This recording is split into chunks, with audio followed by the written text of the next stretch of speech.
ఇంగ్లీష్‌లో మాట్లాడాలంటే భయమా? మీలాంటి వాళ్ళ కోసమే spoken English personal training classes వెంటనే జాయిన్ అవ్వండి. నమస్తే రమగారు. నమస్తే జయ. బౌద్ధుల స్టోరీలు చెప్పుకుంటూ ఉన్నాం రమగారు. బౌద్ధ జాతక కథలు. ఎస్, బౌద్ధ జాతక కథలు బాగుంటాయి. నీతి ఉంటుందండి జాతక కథల్లో. ఒక చిత్రమైన కథ ఒకటి ఉంది, భలే వెరైటీగా ఉంది. అసూయ ఆ కథ పేరు. బాగుంది. ఒక ఈర్ష్యాళువులు ఉంటారు చూడు, ఏది లభించినా ఇంకోటి ఏదో లభించలేదని భావిస్తూ ఉంటారు. వాళ్ళ మీద ఈ కథ అనమాట.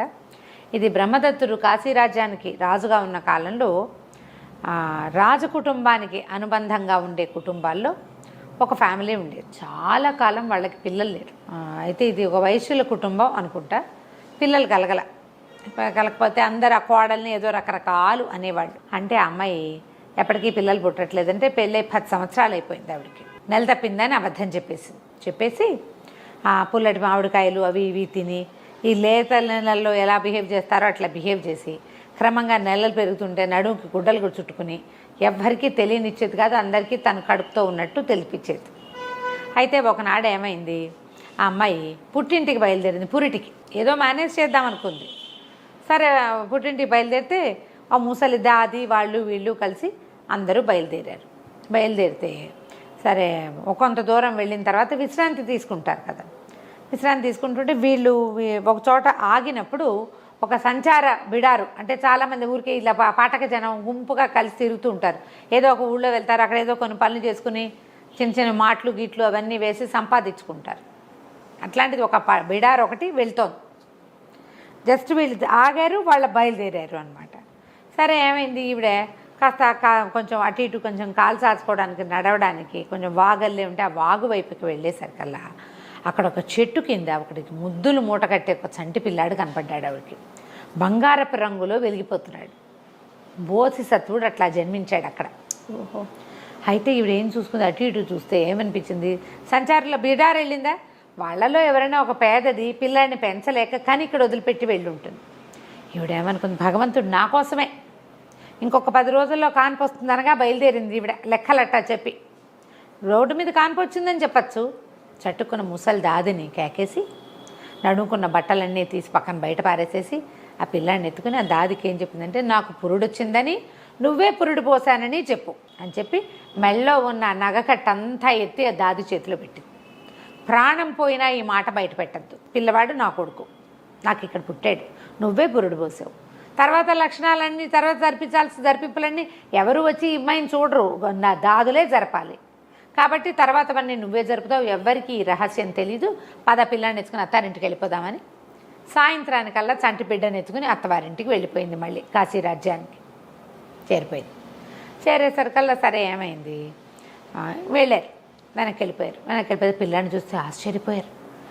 బాగున్నాడో, బంగారపు రంగు, వాళ్ళ ఇళ్లల్లో లేదు అంత అందం. దాది అనేది లేక కలిగిన కాయ అట్టగే అపురూపంగా కలుగుతుంది. ఇతడి మాటలే కదా మాట్లాడుకుంటారు. సరే సరిగ్గా ఈ పిల్లవాడు పుట్టిన సమయంలోనే నగరంలో వీళ్ళ ఇళ్ళకి దగ్గర ఒక వర్తకుల కుటుంబంలో ఒక కుర్రాడు పుట్టాడు, శాఖాకుమారుడు వాడి పేరు. తర్వాత ఒక దర్జీ ఒక అతను ఉండేవాడు, అతనికి ఒక కొడుకు పుట్టాడు, పోత్రికుడు వాడి పేరు. ఏం చేశారు, ఈ పిల్లాడికి సాయంగా ఆ శాఖుణ్ణి ఈ పోత్రికుణ్ణి కూడా వీళ్ళింటికి పిలిచి పెంచారు. 3 పిల్లల్ని ఒకేసారి పెంచాలనుకున్నారు. ఆ రోజులు ఆ కాలంలో ఇలాంటివి 2-3 కథల్లో చెప్పుకున్నాం. ఒకేసారి పుట్టిన పిల్లల్ని బ్రదర్స్ కింద పరిగణించేవాళ్ళు. 3 జాతుల వాళ్ళు వీళ్ళు, కానీ కలిసి ఉండేవాళ్ళు. సరే వీళ్ళని కొంత వయసు వచ్చాక చదువుకి పంపించారు. ముగ్గురిని చదువుకు పంపిస్తే అయితే ఏమైంది, పోత్రికుడి చదువు ఖర్చు అంతా నగ్రోధుడు. ఇప్పుడు రాజకుమారుడు పిల్లాడు పుట్టాడు కదా, వాడి పేరు నగ్రోధుడు అని పెట్టారు. నగ్రోధుడు విష్ణు సహస్రనామాల్లో వస్తుంది. నగ్రోధో దుంబరో అశ్వత్థ అది పేరు. ఆ నగ్రోధుడి పేరు పెట్టారు. భలే అందంగా ఉండేవాడు, చాలా బుద్ధిమంతుడు, న్యాయపరుడుగా ఉండేవాడు పిల్లాడు. అయితే ఏమన్నాడు, ఈ శాఖుడికి డబ్బులు ఉన్నాయి వర్తకుల కుటుంబాల్లో కదా, పోత్రికుడికి డబ్బులు లేవు, దర్జీ కొడుకు వాడు. అయితే ఈ నగ్రోధుడు నాకు పోత్రికుడు తోడు కావాలన్నాడని వాళ్ళ నాన్న ఏం చేశాడు, సరే నీ ఖర్చుతో పాటు వాడి ఖర్చు కూడా నేను ఎత్తుకుంటాను, నీతో పాటే ఉంచుకోమంటే పోత్రికుడు నగ్రోధుడిని సేవించేవాడు, సేవకుడుగా చదువుకునేవాడు సహాధ్యాయిగా. 3 కలిసి చదువుకున్నారు. శాఖుడు ఖర్చు శాఖుడే పెట్టుకున్నాడు. ఈ 3 చదువుకుని విద్యాభ్యాసం అయిపోయాక యువకులుగా అయ్యాక వీళ్ళు మళ్ళీ తమ నగరానికి తిరిగి వచ్చారు. ఈ చదువు కోసం ఎక్కడికో వెళ్ళారు వీళ్ళు. తిరిగి వచ్చే దారిలో ఏమైంది, మధ్యలో ఎక్కడో ఒక చోట నిద్రించారు. పిల్లలు నడిచి రావాలి కదా ఆ రోజుల్లో. ఇవి వచ్చేసారు కదా, దారిలో పడుకున్నారు చెట్టు కింద. ఒక చెట్టు కింద పడుకుంటే ముగ్గురు నిద్రపోయారు. నిద్రపోతే ఏమైంది, ఈ పోత్రికుడికి పెందరాళే మెలకు వచ్చింది. కొంచెం సేవకా వృత్తిలో ఉన్నవాడు కదా, తొందరగా మెలకు వచ్చి పని చేసుకునేవాడు. వీళ్ళేమో కొంచెం ధనికుల కుటుంబాల్లో ఉన్నవాళ్ళు, పిల్లలు నిద్రపోతారు, మగపిల్లలు. చదువులప్పుడు కూడా వాళ్ళ అదే పంథా ఉంది. ఈ పోత్రికుడు ఏం చేశాడు, లేచి నగరోధుడు నిద్రపోతున్నాడుగా అతని దగ్గర కూర్చుని కాళ్ళు ఒత్తడం మొదలుపెట్టాడు. అట్లా అలవాటు అనమాట అతనికి. ఒత్తుతుంటే ఏమైంది, పైన 2 కోళ్ళు, అడవి కోళ్ళు చెట్టు మీద కూర్చుని ఉన్నాయి. ఓ చెట్టు పై కొమ్మ మీద ఉన్న కోడి కింద కొమ్మ మీద ఉన్న కోడి మీద రెట్టేసింది. ఓ రెట్టేసారు కల్లా కింద కోడంది, ఏంటే నీకు అంత కొవ్వు, నా మీద రెట్టేస్తావా, నేను ఎంత గొప్పదానో తెలుసా, నన్ను తిన్నవాడికి 1000 వరహాలు దొరుకుతాయి అని చెప్పింది కింద కోడి. పై కోడంది, 1000 వరహాలు ఏమిటి, నన్ను తిన్నవాడికి, నా కొవ్వు తిన్నవాడికి వాడు రాజవుతాడు, గుండె తిన్నవాడు సైన్యాధిపతి అవుతాడు, ఎముకల మీద ఉన్న మాంసం తిన్నవాడు కోశాధికారి అవుతాడు. నేను అంత గొప్పదాన్ని, నువ్వు నాకంటే తక్కువే, నేను తిన్నవాడికి 1000 వరహాలే వస్తాయి, నన్ను తిన్నవాడికి ఇవన్నీ వస్తాయి, ఒక్కొక్కడికి ఒక్కొక్క ఫలితం అనగానే పోత్రికుడు ఆలోచించి ఏం చేశాడు, నిశ్శబ్దంగా తెల్లవారే అప్పుడే పిట్టలు బయటికి వెళ్ళే సమయం ఉత్తరీయం వచ్చేసి ఆ పైనున్న కోడిని పట్టేశాడు. వీళ్ళు లేచేసరికి ఆ కోడిని వండేసి కొవ్వంతా తీసి నగ్రోధుడికి పెట్టాడు. అక్కడి నుంచి గుండెకాయని కాల్చి వీడికి ఇచ్చాడు, శాఖుడికి ఇచ్చాడు. తర్వాత ఆ ఎముకల మీద ఉన్న మాంసాన్ని తను తిన్నాడు. తిని ఏం చెప్పాడంటే, నువ్వు రాజు అవుతావు, నువ్వు సైన్యాధిపతి అవుతావు, నేను కోశాధికారి అవుతానన్నాడు. నవ్వుకున్నారు ముగ్గురు. మళ్ళీ నడక ప్రారంభించి కాశీనగరపు పొలిమేరల్లో ఒక ఉద్యానవనం, ఒక అడవి లాంటిది ఉంది. రాజుగారు తయారు చేసిన ఉద్యానవనమే. ఆ వనంలో ఉన్న బల్లల మీద పడుకున్నారు. అప్పటికి 1 వారం రోజుల క్రితం కాశీనగర రాజు మరణించాడు. ఆయనకి నిస్సంతు, పిల్లలు లేరు, ఆయన పాపం సంతానం లేదు.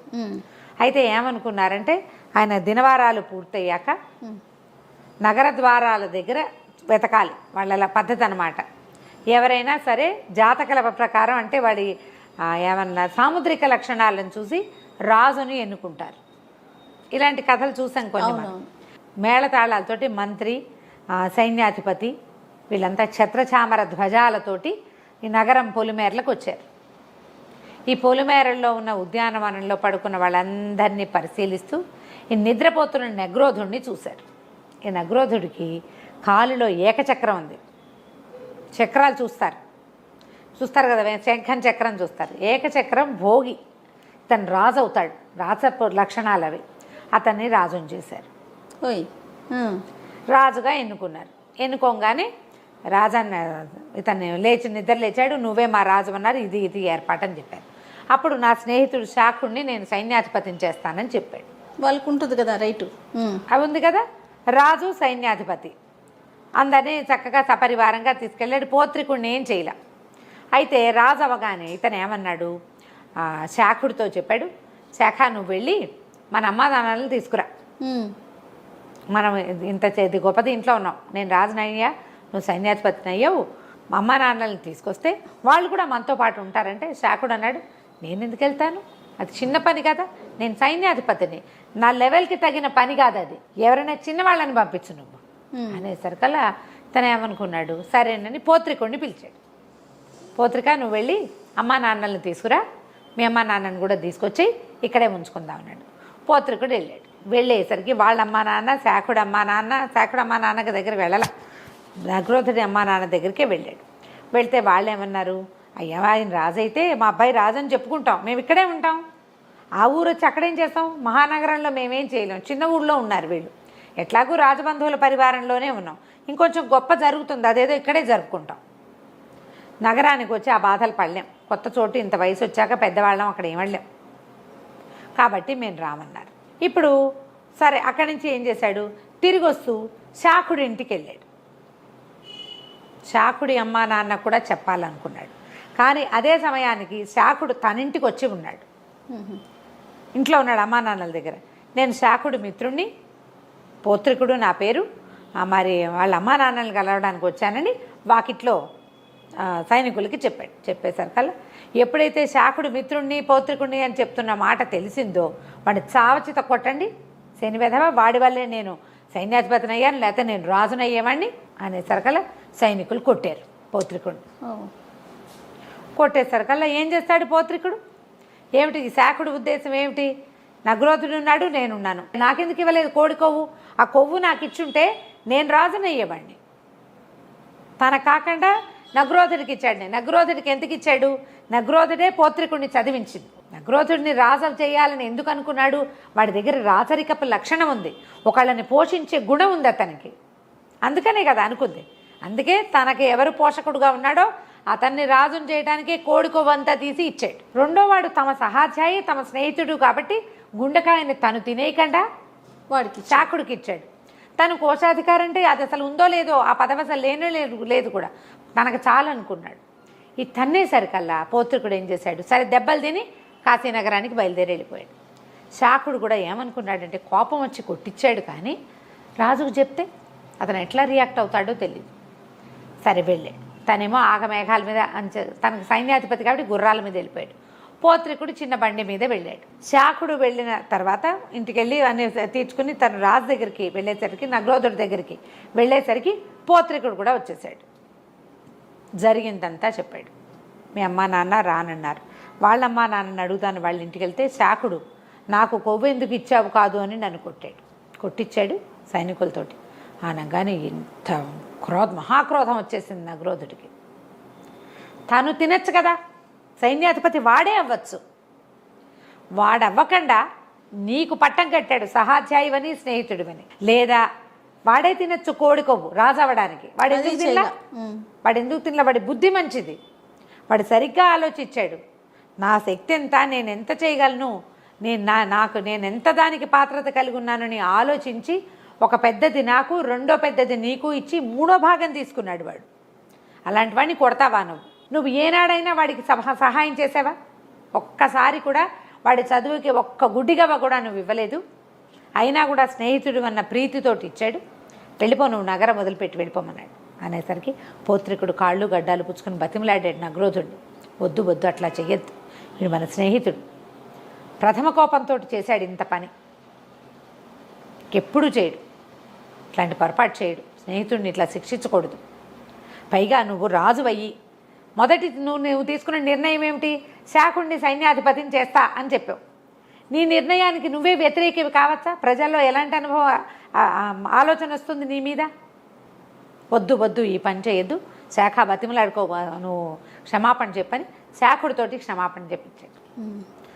అసూయతోటి చేశాడు, కేవలం అసూయ తప్ప రెండో పాయింటే లేదు ఇక్కడ అని చెప్పి బతిమలాడి సర్దేసరికల్ నగ్రోధుడు అన్నాడు, సరే కోడి చెప్పిన శాస్త్రాన్ని నేను నిజం చేస్తా. ఈ రోజు నుంచి ఈ పౌత్రికుడు అన్నవాడు ఈ నగరానికి కోశాధికారి. అప్పటి వరకు కాశీరాజ్యంలో కోశాధికారి పదవే లేదు. మొట్టమొదటి కోశాధికారి పౌత్రికుడేట. ఓహో. జాతక కథల్లో ఉంది ఈ క్లియర్గా. పౌత్రికుడిని కోశాధికారిని చేశాడు. అప్పటి నుంచి కోశాధికారిగా పౌత్రికుడు ఉండి కాశీరాజ్యాన్ని ముందుకు తీసుకెళ్లారు. అసూయ ఇలాంటి పనులు చేయిస్తుంది. రైట్ కదా. చాలా బాగుంది రమ్మగారు. కథ కంచికి మనం ఇంటికి. నమస్తే. నమస్తే.